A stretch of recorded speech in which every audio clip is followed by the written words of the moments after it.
Yo guys, welcome back to my channel master reacts. तो guys, आज हम एक नई वीडियो देखने जा रहे हैं जो कि है फैक्ट माइनर की तरफ से। तो अभी shout out to you all guys.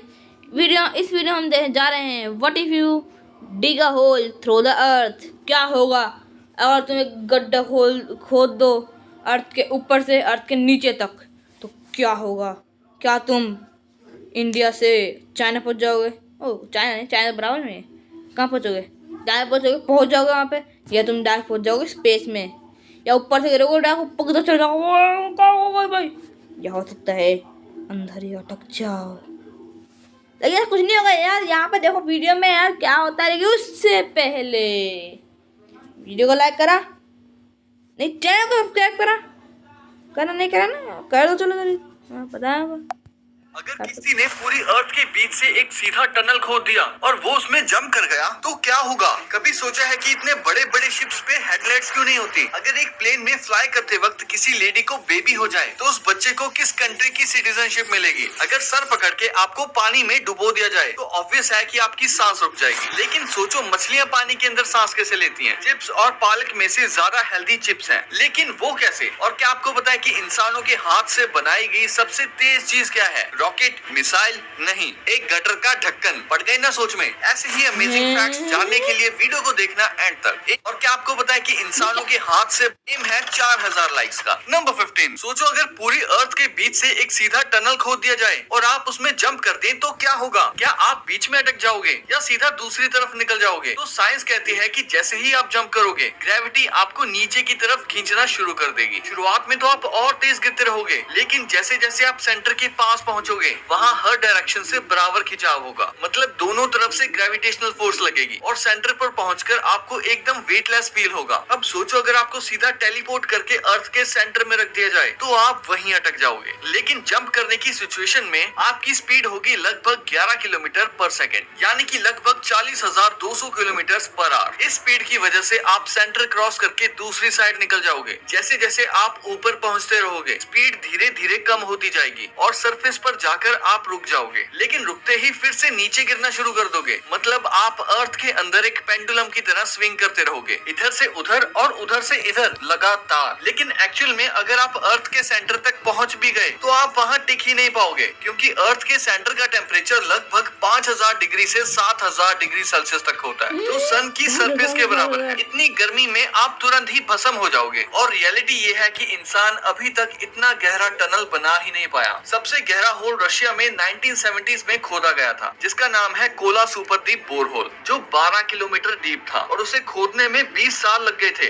लेकिन फिर भी ये अर्थ के क्रस्ट का एक छोटा सा हिस्सा ही था, लगभग 0.2% ही, यानी कि वो लगभग 0.2% ही खोद पाए थे। मतलब अर्थ का 99.8% हिस्सा अभी भी बाकी था। नंबर 14, क्या गाइस क्या है मतलब कि भाई हम कभी भी ऊपर से नीचे से जमीन पे रुक नहीं पाएंगे। फिर एक वो हो जाएगी, साइकिल बन जाएगी। जैसे वाटर साइकिल होती है ना, नाइट्रोजन साइकिल होती है, वाटर साइकिल होती है, वैसे एक साइकिल बन जाएगी हमारी, ऊपर से नीचे, नीचे से ऊपर, और धीरे धीरे साइकिल कम होती जाएगी और हम बीच में अटक जाएंगे और ब्लास्ट पानी की तरफ पिघल जाएंगे। ब्लास्ट नहीं, सॉरी, लिक्विड।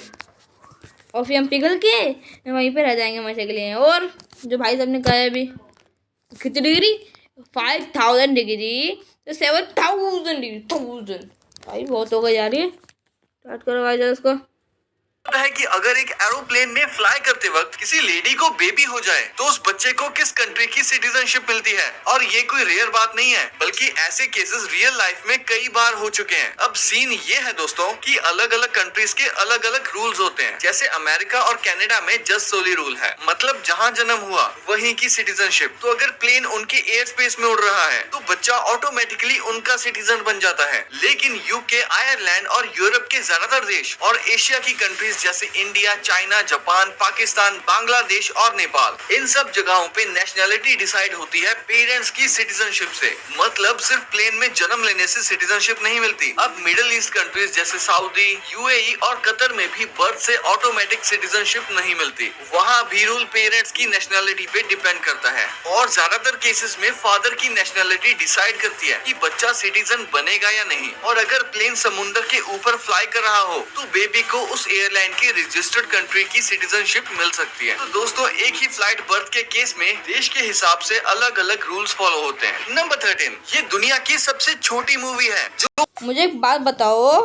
अगर एयरप्लेन उड़ रहा हो माउंटेन्स में, ऐसी जगह पर जहाँ पे जैसे कि अटलांटिका में जहाँ पे बहुत ज़्यादा ठंड होती है ना, वहाँ पे, या फिर कहीं और उड़ रहा हो जहाँ पे कोई रहता ना हो, तो वहाँ पे क्या होगा मुझे बता दो यार, क्या बच्चे हैं। हाँ भाई, एटम्स मतलब दुनिया के सबसे छोटे बिल्डिंग ब्लॉक्स। इस मूवी का नाम है a boy and his atom और इसे बनाया था IBM के साइंटिस्ट ने। मूवी सिर्फ 1 मिनट की है, लेकिन इसको बनाने के लिए साइंटिस्ट ने एक स्पेशल माइक्रोस्कोप यूज करके कार्बन मोनोऑक्साइड के एटम्स को एक एक करके मूव किया और फिर उनसे एक स्टॉप मोशन फिल्म तैयार की। सोचो, जहाँ एक एक फ्रेम बनाने के लिए एटम्स को मूव करना पड़ा। मतलब लिटरली साइंस और क्रिएटिविटी का अल्टीमेट कॉम्बो। और हाँ, ये मूवी गिनीज वर्ल्ड रिकॉर्ड्स में भी रजिस्टर है the world's smallest movie ever. Number 12, ये है दुनिया का सबसे डीपेस्ट स्विमिंग पूल। भाई कितनी ज़्यादा हार्ड हो गया यार, मतलब एक इतने छोटे, वो तो कुछ जैसे छोटे छोटे, इतने छोटे छोटे वो लिए हैं पीसीस, कण बोल सकते हैं उसको हम, कण पीसीस लिए हैं, उसको इन्होंने धीरे धीरे करके मूव करा बहुत आराम आराम से। 10-12 साल में इन्होंने जाके 1 मिनट की मूवी बनाई। 22 साल इससे बढ़िया तो हमारी वीडियो देखो, इससे बढ़िया बच्चे। ये पूल लगभग 60 मीटर गहरा है, जो कि एक 15 मंजिला बिल्डिंग जितना गहरा है। मतलब नॉर्मल पूल्स में जहाँ सिर्फ थोड़ा सा स्विम करने को मिलता है, यहाँ आप लिटरली एक अंडर वाटर एडवेंचर फील कर सकते हो। हाँ भाई, मैंने इसकी बात सुनी, इसके सुना भाई मैंने, भाई बड़ा अच्छा तैयार है, तो मैं सुने इसकी बात बहुत भाई, ये बहुत ज़्यादा गहरा होता है तो बात है, ठीक है ना। इसके ना डिजाइन बने होते हैं, कहीं पे घर बना हुआ है, कहीं पे कार बनी है, कहीं पे बाइक बनी है, भाई बहुत अच्छी अच्छी चीज़ें होती हैं यहाँ पे, मैं सुना इसके बारे में। लीटर्स फ्रेश वाटर भरा हुआ है, जो कि 6 ओलंपिक साइज स्विमिंग पूल्स के पानी के बराबर है। और पानी को हमेशा क्रिस्टल क्लियर रखने के लिए इसमें एडवांस फिल्ट्रेशन सिस्टम लगा हुआ है, जो हर 6 घंटे में पूरे पूल का वाटर क्लीन कर देता है। अब बात करते हैं इसके सबसे क्रेजी पार्ट की। इसके अंदर एक पूरी अंडर वाटर सिटी बनाई गई है। मतलब यहाँ आपको फुल्ली फर्निश्ड रूम्स मिलेंगे, एक पूरी डूबी हुई सिटी जिसमें रोड्स, फ्लैट्स और यहाँ तक कि एक कार भी पानी के अंदर रखी गई है, जो ऐसा फील करवाती है कि जैसे कोई पूरी सिटी ही डूब गई हो। लगता है जैसे किसी साइफाई मूवी के सेट पे आ गए हो। और सिर्फ स्विमिंग ही नहीं, यहाँ आप वर्कआउट कर सकते हो, अंडर वाटर चेस खेल सकते हो और बिलियर्ड्स यानी पूल टेबल भी एंजॉय कर सकते हो। मतलब एकदम हटके एक्सपीरियंस। डीप डाइव दुबई सिर्फ स्विमिंग के लिए नहीं, बल्कि प्रोफेशनल डाइवर्स के लिए ट्रेनिंग सेंटर भी है। यहाँ हाई टेक कैमरास लगे हैं, मतलब सेफ भी है और एडवेंचरस भी। नंबर 11, ये कैमरा इतना बड़ा और हैवी है। भाई कितना अच्छा होगा यार अगर हम भी जा पाए। गाइस किसी दिन जब मैं व्लॉग बनाऊंगा आपको दिखाऊंगा वहाँ पे जाकर, ठीक है ना गाइस। अगर करने बताओगे तो जरूर दिखाऊंगा। क्या हो गया, कोई दिक्कत नहीं है। अब नेक्स्ट देखते हैं उनसे टीम चाहिए। ये है IMAX 70mm फिल्म कैमरा, जिसकी सिर्फ बॉडी का वेट 50 से 60 किलो होता है। और जब इसमें फिल्म रील्स और लेंसेज लगते हैं, तो ये पूरा सेटअप 100 किलो से भी ज्यादा का हो जाता है। नॉर्मल कैमरास में मेमोरी कार्ड्स लगते हैं, लेकिन IMAX कैमरा में अभी भी बड़ी बड़ी फिल्म रील्स यूज होती हैं। और एक रील सिर्फ 3 मिनट की फुटेज ही रिकॉर्ड करती है। मतलब शूटिंग के दौरान बार बार रील्स चेंज करनी पड़ती है। इसको सेटअप करने के लिए 4 से 6 टेक्नीशियंस चाहिए होते हैं। कोई ट्राइपॉड फिक्स करता है, कोई लेंस मैनेज करता है और कोई रील्स हैंडल करता है। और शूटिंग के वक्त इसकी आवाज खुद ही सुन लो। इतनी नॉइजी की डायलॉग सही से रिकॉर्ड ही नहीं हो पाते, इसीलिए एक्टर्स को स्टूडियो में बाद में दोबारा बोलना पड़ता है। हवाओं में नई सी महफिल, दिल में जगे अरमां, मिले नई मंजिल। Inspirations that spark your imagination. Pantaloons. इसे ADR ऑटोमेटेड डायलॉग रिप्लेसमेंट या डबिंग कहते हैं। नॉर्मल कैमरास के कंपैरिजन में IMAX का फ्रेम 10x बड़ा होता है। इस वजह से डिटेल और क्लैरिटी एकदम नेक्स्ट लेवल होती है। इसीलिए क्रिस्टोफर नोलन जैसे डायरेक्टर्स अपनी मूवीज में IMAX कैमरा का यूज करते हैं। द डार्क नाइट, इंटरस्टेलर और ओपनहाइमर जैसी मूवीज IMAX कैमरा पर शूट हुई हैं। बॉलीवुड की बात करें तो असली IMAX कैमरा से शूट होने वाली पहली फिल्म थी पठान। और IMAX का असली मजा तब आता है जब आप IMAX थिएटर्स में फिल्म देखते हो। वहाँ की मैसिव कर्व स्क्रीन और सराउंड साउंड आपको लिटरली फिल्म के अंदर खींच लेते हैं। नंबर 10, बताओ पालक और भाई साहब क्या बढ़िया कैमरा है यार, मेरे को चाहिए। कितना का भाई ने बताया, कहाँ मिलता है भाई, मैंने बताया मैं मंगाऊंगा। इनता किस बात की है भाई, भाई मंगाएंगे हम तो क्या मेरा फेवरेट वाला आ गया पाया कुछ चिप्स में से चिप्स चल रही है। ये तो बड़ी अच्छी बात है, मैं तो चिप्स मंगा लूँगा, पूरी अलमारी भर दूंगा। चलो भाई। ऑब्वियस है पालक, और सही भी है, लेकिन प्रॉब्लम ये है कि आज के टाइम सब कुछ पेस्टिसाइड से भरा हुआ मिलता है। यूएसए का एक नॉन प्रॉफिट ग्रुप है EWG, एनवायरमेंटल वर्किंग ग्रुप। ये हर साल एक लिस्ट बनाता है जिसे कहते हैं डर्टी डजन। इसमें उन फ्रूट्स और वेजिटेबल्स के नाम होते हैं जिसमें सबसे ज्यादा पेस्टिसाइड रेजिड्यू मिलता है। पालक, एप्पल, ग्रेप्स, तरबूज, कैबेज, पाइनएप्पल, पपाया, ये चीजें लिस्ट में आ जाती हैं जो हम रोज खाते हैं। EWG ने 50,000 से भी ज्यादा सैंपल्स टेस्ट किए और उनमें 200 प्लस डिफरेंट पेस्टिसाइड्स टेस्ट किए गए। और शॉकिंग बात ये थी कि कुछ पेस्टिसाइड्स तो ऑफिशियली बैन हो चुके हैं, फिर भी उनके ट्रेसेस मिले। तो इसका मतलब ये नहीं कि आप फ्रूट्स और वेजेस खाना छोड़ दो, बस उन्हें अच्छे से वॉश करो, पील करो जब पॉसिबल हो, और ऑर्गेनिक ऑप्शंस प्रेफर करो। इससे आपकी बॉडी में कम जहर जाएगा। नंबर 9, कभी सोचा है कि इतने भाई ये बढ़िया बता दिया भाई आपने, फैक्ट माइंडेड भाई आपने ये बढ़िया बता दिया। लेकिन मुझे एक चीज़ समझ में नहीं आ रही, ये भाई साहब हैं वाले भाई साहब, इनकी आँखें वो ये क्या हुई, लंबी क्या गई, रुक जा।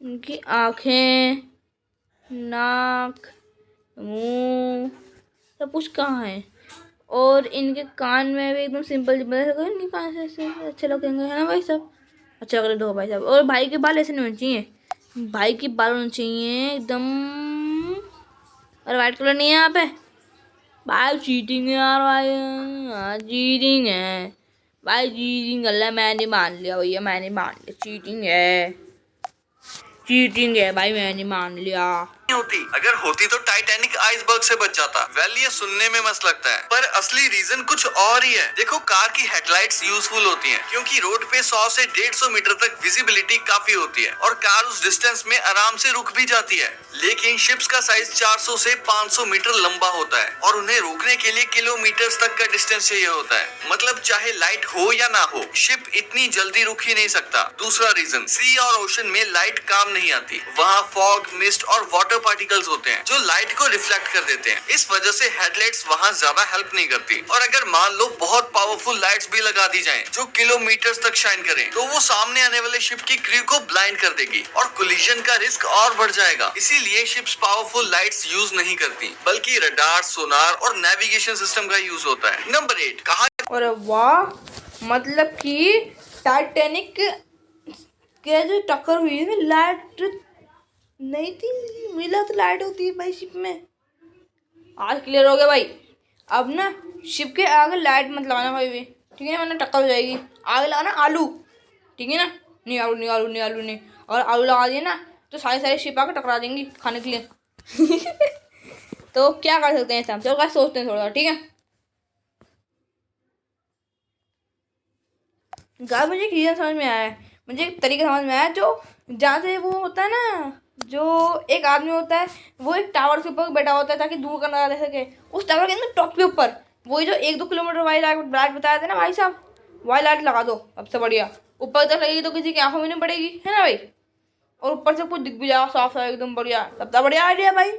या फिर अंकल जी के ऊपर खड़ा ऊपर बैठते हैं, आसान है कि एक कैदी ने सिर्फ सालसा सॉस यूज करके 6 साल में जेल की सलाखें गिरा दी और भाग निकला। सुनने में एकदम फिल्मी लगता है ना। इसको चेक करने के लिए मिथ बस्टर्स ने एक्सपेरिमेंट किया। उन्होंने एक जेल सेल बनाया और सबसे ज्यादा एसिडिक सालसा सॉस को लोहे की सलाखों पर लगाया। अब ऑब्वियस है 6 साल वेट करना पॉसिबल नहीं था, इसीलिए उन्होंने प्रोसेस फास्ट करने के लिए इलेक्ट्रिसिटी यूज की। रिजल्ट, सिर्फ 1 हफ्ते में सलाखों पर करोजन यानी जंग लगना स्टार्ट हो गया। 1 महीने बाद लगभग आधा लोहा खत्म हो चुका था और 4 महीने के अंदर अंदर सलाखें इतनी ज्यादा वीक हो गई कि मुश्किल से कुछ बची थी। इस एक्सपेरिमेंट ने प्रूव कर दिया कि सालसा सॉस में एसिडिटी और सॉल्ट की वजह से आयरन टाइम के साथ करोड हो सकता है। मतलब थ्योरी सच है, पर रियल लाइफ में बिना टूल्स के एक इंसान के लिए सिर्फ सालसा सॉस से जेल की लोहे की सलाखें तोड़ना ऑलमोस्ट इम्पॉसिबल है। नंबर 7, कभी सोचा है कि हर जगह कार्टून्स और भाई, तो बहुत बड़ा तरीका बता दिया भाई ने। अब मैं वो क्या नाम उसका, अब मैं ये ट्राई करने वाला हूँ भाई, ठीक है ना। मैं क्या करूँगा, मेरे पास एक वो है क्या नाम उसका, एक लोहे का बड़ा पीस है, जितना बड़ा चीज़ का पीस है ना उतना बड़ा पीस है मेरे पास लोहे का। उसका मैं सॉस के डब्बे में डाल के बंद कर दूँगा है ना भाई। सब्सक्राइबर में डाल के बंद कर दूंगा और मैं उसको कहाँ पर रखूँ? School bag? अबे नहीं ना। कूलर में? अरे नहीं भाई। फ्रिज में? नहीं नहीं, फ्रिज में नहीं आएगा, कभी ख़राब हो गया था। कहाँ पर रख सकता हूँ? आइडिया नहीं, गलत है आइडिया, गलत आइडिया। अब छोड़ो यार, क्या है, मैं फ्रिज में ही डाल ला। हाँ बच्चे अच्छे, जब तक दम ना हो समझा। चूहों को चीज के पीछे भागते हुए क्यों दिखाया जाता है, जबकि असल में उनको चीज पसंद ही नहीं होती। सीन कुछ ऐसा था कि फ्रिजेस के इन्वेंशन से पहले डेयरी प्रोडक्ट्स जैसे मिल्क और चीज नॉर्मल कप बोर्ड्स में स्टोर होते थे। ठंडी जगह ना मिलने की वजह से चीज पे जल्दी फंगस लग जाती थी। 1950s के टाइम पे ये मोल्ड वाली चीज रिच लोगों के लिए एक स्पेशल फूड बन गई थी। अब चूहों की चॉइस देखो, उनको कार्ब्स और मीठी चीजें ज्यादा पसंद होती हैं। अब मोल्ड वाली चीज में कार्ब्स होते थे, इसीलिए वो उसकी तरफ अट्रैक्ट होते थे। बस वहीं से ये मिथ चल पड़ी कि माइस लव चीज। सच तो ये है कि चूहों को रोटी, ग्रेन्स और मीठी चीजें चीज से कहीं ज्यादा पसंद आती हैं। नंबर 6। ओह वाओ, ये बढ़िया यार। चूहे का रोटी पसंद है तो मैं ऐसा करूँगा। अभी मुझे हमारी गली में ना एक चूहा है, बेचारा बहुत पतला थोड़ा सा है, मैं को रोटी खिला के आ दूँगा, है ना। आइडिया बुरा नहीं है, क्या करूँगा। कभी सोचा है दोस्तों, समुंदर में शिप्स हमेशा हिलते डुलते रहते हैं, तो उनकी किचन में खाना कैसे बनता होगा। नॉर्मल स्टोव होता तो कुकर, केटल सब गिर जाते। इसीलिए शिप्स की किचन यानी गैलीज में लगा होता है ये स्पेशल गिम्बल स्टोव। ये स्टोव एक रॉकिंग मैकेनिज्म पे फिटेड होता है, जो शिप के मूवमेंट के साथ अपने आप एडजस्ट हो जाता है। मतलब शिप चाहे लेफ्ट राइट हिले पर स्टोव बिल्कुल लेवल पे रहता है। इस वजह से प्रेशर कुकर, चाय की केटल या फ्राइंग पैन सब सेफ रहते हैं और क्रू आराम से कुकिंग कर पाता है, चाहे समुंदर कितना भी हिले। नंबर 5। ये बढ़िया यार, मेरे को चाहिए ये। भाई मुझसे हर बार हाथ लगता है, पूरा पूरा कुछ सामान गिर जाता है। अब हाथ लगेगा ना तो मैं उसको मुक्के मुक्के बजेड़ दूंगा। वो हिलता था ना, मुक्के मुक्के बजेड़ूंगा ताकि गिरे ना। कहाँ मिलते हैं मैं बता दो। आपको एनिमेटेड मूवीज पसंद है तो आपने पिक्सर मूवीज की स्टार्टिंग में एक जंपिंग लैंप जरूर देखा होगा, जो आई के ऊपर जंप करके अपनी जगह बना लेता है। ये लैंप असल में है लुक्सो जूनियर, जो 1986 में पिक्सर स्टूडियोज की एक शॉर्ट फिल्म में सबसे पहली बार दिखाई दिया था। उस शॉर्ट फिल्म का नाम भी था लुक्सो जूनियर, जिसमें 2 डेस्क लैंप्स थे, एक बड़ा लुक्सो सीनियर और एक छोटा एनर्जेटिक लैंप लुक्सो जूनियर। छोटा लैंप एकदम प्लेफुल था, बॉल के साथ खेलना, इधर उधर जंप करना, क्यूरियोसिटी दिखाना, मतलब एक नॉन लिविंग ऑब्जेक्ट होते हुए भी एकदम लाइवली और इमोशनल लगता था। ये शॉर्ट फिल्म पिक्सर के लिए एक ग्राउंड ब्रेकिंग मूवमेंट थी, क्योंकि 1986 में किसी ने सोचा भी नहीं था कि सिर्फ कंप्यूटर ग्राफिक्स यूज करके एक लैंप को इतना जिंदा और इमोशनल बनाया जा सकता है। यहीं से पिक्सर की असली स्ट्रेंथ सामने आई, जो थी कैरेक्टर एनिमेशन। और आज वही लुक्सो जूनियर पिक्सर का सिंबल बन चुका है। हर मूवी के इंट्रो में जो आई के ऊपर जंप करता है, वो पिक्सर की लेगेसी और उनकी स्टोरी टेलिंग का एक आइकॉनिक हिस्सा बन गया है। नंबर। ये बढ़िया है यार, मतलब कि बस AI से एक वीडियो बना दो और सुपरमैन बन जाओ। देखो सुपरमैन जा रहा है भाई, मजाक कर रहा हूँ भाई। अरे क्या कर रहा है भाई, बेचारे को पानी में डुबा रहे हैं। छी बड़ा अंदर बच्चा। पानी में डुबो दिया जाए तो ऑब्वियस है कि आपकी सांस रुक जाएगी, लेकिन सोचो मछलियां पानी के अंदर सांस कैसे लेती हैं। हम ह्यूमंस अपनी नाक से ऑक्सीजन लेकर लंग्स में लेते हैं और कार्बन डाइऑक्साइड छोड़ते हैं। लंग्स के अंदर छोटी छोटी ब्लड वेसल्स यानी कैपिलरीज होती हैं, जो ऑक्सीजन को हमारे ब्लड में मिक्स कर देती हैं। इसी वजह से हम जिंदा रहते हैं। अब मछलियों के पास लंग्स नहीं होते, उनके सिर के दोनों साइड आंखों के थोड़ा पीछे गिल्स होते हैं, जो एक कवर जैसे स्ट्रक्चर ओपर्क्यूलम से ढके होते हैं। मछली अपना मुंह खोलकर पानी को अंदर खींचती है और वो पानी गिल्स के ऊपर से पास होता है। गिल्स के अंदर बहुत सारी कैपिलरीज होती हैं। ये टाइम क्या हुआ है? टाइम जो एक फिल्टर की तरह काम करती है। ये पानी में डिसॉल्व ऑक्सीजन को खींच लेती हैं और फिर मछली अपनी कार्बन डाइऑक्साइड वापस पानी में छोड़ देती है। इस तरह ऑक्सीजन मछली के ब्लड के हीमोग्लोबिन में मिक्स हो जाता है और इसी वजह से मछली बिना लंग्स के भी पानी के अंदर आराम से सांस ले पाती है। नंबर 3, उंगली चटकाने के बाद जो पॉप साउंड आती है वो हम सबको इंटरेस्टिंग लगती है, लेकिन कभी सोचा है एक बार पॉप आने के बाद उसी उंगली से दोबारा आवाज क्यों नहीं निकलती? दरअसल हमारे जॉइंट्स के बीच एक स्पेशल लिक्विड होता है जिसे साइनोवियल फ्लूइड कहते हैं। इसके जिसके अंदर गैसेस डिसॉल्व होती हैं। जब हम उंगली खींचते हैं तो जॉइंट के अंदर एक लो प्रेशर जोन बन जाता है। प्रेशर गिरते ही फ्लूइड के अंदर छोटे गैस बबल्स फॉर्म होते हैं, बिल्कुल वैसे ही जैसे आप सोडा की बोतल खोलते हो और उसमें से बबल्स निकलने लगते हैं और उन बबल्स के बनने की वजह से ही वो पॉप साउंड सुनाई देती है। ये बबल वापस से साइनोवियल फ्लूइड में डिसॉल्व होने में लगभग 15 से 20 मिनट का टाइम लेते हैं। इसी वजह से आप एक ही उंगली को तुरंत दोबारा चटकाने पर साउंड नहीं निकाल पाते। नंबर 2, ये आदत सदियों से चली आ रही है भाई, वो सदियों से चली आ रही है आदत मेरी। हाथ से बनाई गई सबसे तेज चीज क्या है? रॉकेट नहीं, मिसाइल नहीं, वो चीज है एक गटर का ढक्कन। 1957 में अमेरिका की न्यूक्लियर साइंटिस्ट रॉबर्ट ब्राउनली ने एक अंडरग्राउंड टेस्ट किया था। जमीन के अंदर एक न्यूक्लियर बॉम्ब डाला गया, उसके ऊपर 4 फीट मोटा कंक्रीट का स्लैब डाला और सबसे ऊपर एक बड़ा स्टील का मैनहोल कवर यानी गटर का ढक्कन रख दिया। जैसे ही बॉम्ब फटा, नीचे का कंक्रीट तुरंत वेपराइज हो गया और जो हाई प्रेशर गैस बनी उसने ढक्कन को ऐसे शूट किया कि उसकी स्पीड एस्टिमेट हो गई लगभग 2 लाख किलोमीटर पर आवर, मतलब एस्केप वेलोसिटी से भी छप्पड़ फाड़ ऊपर। पर दिक्कत ये थी कि उस वक्त कैमरास के फ्रेम रेट स्लो थे, तो कवर बस एक फ्रेम में दिख के गायब हो गया। मतलब कोई कंफर्म प्रूफ नहीं है कि वो स्पेस तक गया या एटमॉस्फेयर में ही जल गया। और एक इंटरेस्टिंग फैक्ट, स्पुतनिक अक्टूबर 4, 1957 में लॉन्च हुआ था और ये मैनहोल कवर लॉन्च अगस्त 27, 1957 में हुआ था। मतलब टेक्निकली अगर वो स्पेस तक पहुंच गया होगा तो इंसानों की बनाई पहली चीज जो स्पेस में गई थी वो एक गटर का ढक्कन था। No satellites, no humans. Number 1, कभी सोचा है कि कभी कभी हमारी नाक का एक छेद बंद क्यों लगता है? मतलब वहाँ से हवा आती ही नहीं लगती या बहुत कम लगती है। और अगर अभी लंबी सांस लो तो तुम्हें खुद फील होगा कि एक नॉस्ट्रिल से ज्यादा हवा आ रही है और दूसरे से बहुत कम। तो इसको कहते हैं नेजल साइकिल। ये एक नेचुरल प्रोसेस है जो हर इंसान के साथ होता है। हमारी नाक के अंदर एक स्पेशल टाइप के टिश्यूज होते हैं जिनको टर्बिनेट्स बोलते हैं। ये टर्बिनेट्स कभी सूज जाते हैं और कभी श्रिंक हो जाते हैं। जब वो स्वेल होते हैं तो उस नॉस्ट्रिल से हवा कम जाती है और जब श्रिंक होते हैं तो हवा नॉर्मल से ज्यादा पास होती है। ये साइकिल लगभग 2 से 6 घंटे के गैप में नेचुरली स्विच होता रहता है। इसका मेन पर्पस होता है नाक को प्रोटेक्ट करना ड्राइनेस, डस्ट और इन्फेक्शन से। मतलब एक नॉस्ट्रिल को रेस्ट मिलता है जब दूसरा ज्यादा काम करता है। तो ये वीडियो यही एंड होती है। ये 2 वीडियोस भी भाई बहुत नॉलेजेबल वीडियो थी, बहुत जानकारी मिली यार इससे। जब इंग्लिश अटकाते हैं तो कितना लिक्विड होता है। तोड़ के देखो। नहीं भाई नहीं तोड़ सकता, सॉरी। आप भी ट्राई मत करना, तोड़ लूँगी। तो भाई लोग कहना तो लाइक कर दो, जल्दी से लाइक कर दो, वीडियो को लाइक और सब्सक्राइब कर दो और हम मिलेंगे आपसे अगली वीडियो में। Till then bye bye.